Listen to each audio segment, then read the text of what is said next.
আসসালামু আলাইকুম বিয়াস, আরেকটা নতুন ভিডিওতে আপনাদের সবাইকে স্বাগতম। আসলে 15 রোজা যাওয়ার পরে কিন্তু ইফতারিতে একটা একঘেয়েমি চলে আসে, তার জন্য আমি একটা ভিন্ন রকমের বেগুনি রেসিপি নিয়ে আসলাম।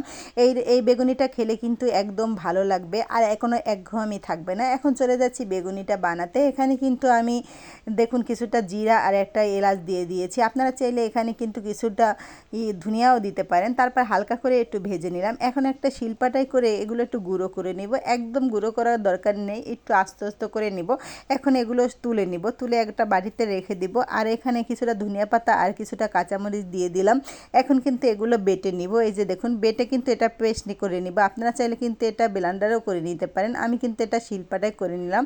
এখন এদিকে কিন্তু ভেষণও রেডি করতে হবে। যেহেতু বেগুনি বানাবো তার জন্য কিন্তু ভেষণটা অনেক প্রয়োজন। এখানে কিন্তু আমি 1 কাপ পরিমাণ ভেষণ নিয়ে নিলাম। ভেষণগুলো কিন্তু ভালো করে আমি চেলে নিয়েছি। আর এটা কিন্তু আমার একদম নিজস্ব রেসিপি, তার জন্য এখানে আমি কোনো চালের গুঁড়ো কোনো ময়দা ইউজ করলাম না। এখানে হাফ টেবিল চামচ দিলাম মরিচের গুঁড়ো, হাফ টেবিল চামচ হলুদের গুঁড়ো, হাফ টেবিল চামচ গরম মশলার গুঁড়ো, পরিমাণ মতন লবণ। আর এখানে পেঁয়াজের পেস্ট আর আদা রসুনের পেস্ট দিয়ে দিলাম 1 টেবিল চামচ। সামান্য একটু বেকিং পাউডার দিয়ে দিলাম। তারপরে এখানে গরম তেল দিয়ে দিলাম 2 টেবিল চামচের একটু বেশি। আসলে এই তেলটা দিলে কি হয়, হাতের বেগুনিটা যদি হাতে নেন তাহলে কিন্তু তেল চুপচুপে করবে না, তার জন্য কিন্তু এইরকম তেলটা দিলে অনেক ভালো হয়। অল্প অল্প পানি দিয়ে এখন কিন্তু ভেষণটা রেডি করে নিতে হবে। ভেষণটা সবাই কিন্তু রেডি করতে পারে, তারপরেও আমি একটু করলাম একদম নতুনদের জন্য।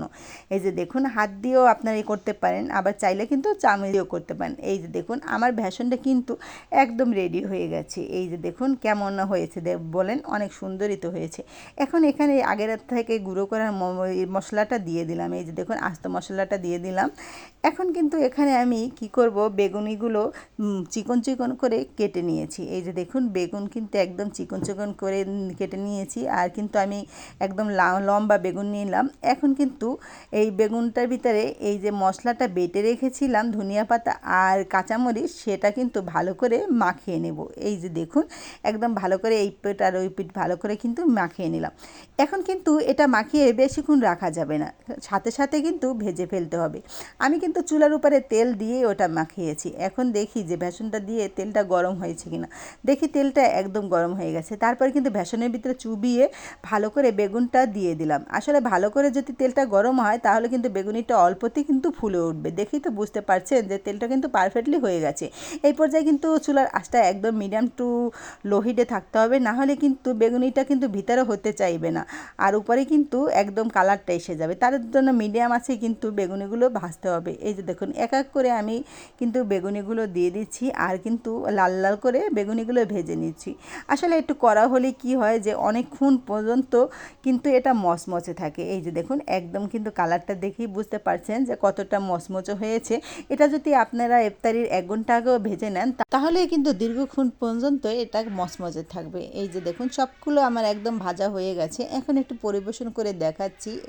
সবগুলো আমার কিন্তু একদম বেগুনিগুলো পারফেক্টলি হয়ে গেছে। আর দেখেই তো বুঝতে পারছেন কতটা লোভনীয় হয়েছে। দেখি একদিন আপনারাও ট্রাই করে দেখবেন।